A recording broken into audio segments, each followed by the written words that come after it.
Welcome back to the John Sanchez Show on News Talk 780 KOH with Corey and Dwight. All right, once again, it was a good, solid session across the board today. Finished with a gain of 385 on the Dow. NASDAQ rose 329 and the S&P up 66.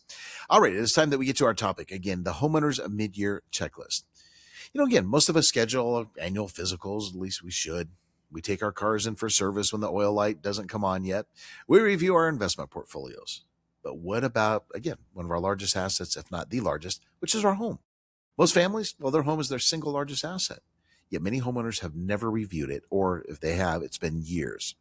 So today we're going to be discussing how we conduct a mid-year homeowners financial checkup. So Corey, I'm going to start with you. Checkup number one. Do you know what your home's value is worth? Why do we want to know that in our own annual checkup? Why is that so important? Is it important in your day-to-day life? Probably not. Is it a good thing to know for estate planning reasons? Of course it is. To get an idea of what your estate may be worth, the assets you hold, in case you need to do any debt financing, anything else to get an idea. And I agree with Dwight. Zillow is not 100% accurate, but it's going to get you close enough, yeah. Where you need to be. And it is a good thing. I meet people, not so much anymore, but, leading up to right after COVID and coming out of it for those first 2 years when things were just going bonkers, you'd meet with people and be like, well, my house, I don't know, it's probably worth 250. I'm like, no, it's worth about 5. So it's good to know. And maybe it gives you some different options. And I'm not advocating this, but maybe you wanted to start a business, or maybe you've got to pay off some credit card debt, or maybe you want to put a kid through college. It's just good to know these things in case you can use the money for something better or just for estate planning reasons.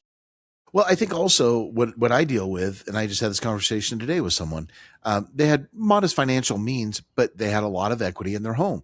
And so from a psychological standpoint, we've said this a million times, people feel wealthy based upon probably number one, what their home is doing more so than their 401k. 401k is not far behind as far as the mental impact.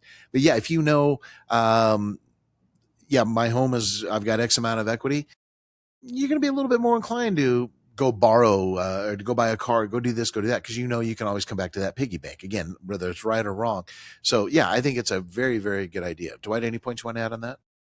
No, I agree with you. What's interesting is I don't think they're going to the piggy bank, like you said, as much as they were in 08, 09. Not with these rates. Yeah. So, but no, it does give you a sense of comfort. And people, just everybody around me talks about it, and probably with Corey. So yeah, you're in the trenches. You hear it all the time. Well, my home went up this. So yeah, you're right. They feel wealthier. Corey, should we be tracking in our checkup? Should we be tracking comp sales? It just depends. I think most people, the vast majority, are set it and forget it. It's their house. They live there. It doesn't matter what it's worth, right? As long as it's a roof over their head, and if it's paid off, it doesn't matter. If they're making payments and they can afford them, it doesn't matter. So, if you want to get really down in the weeds and figure out what your house is worth and why it's worth that much, and I have a swimming pool, but my neighbor doesn't, so is mine worth more? All that stuff. It's good food for thought, but it can also go the other direction. Some people see that and say, well, heck, why don't we just buy that nice big speedboat that we've been looking at? I mean, right. $200,000 in equity.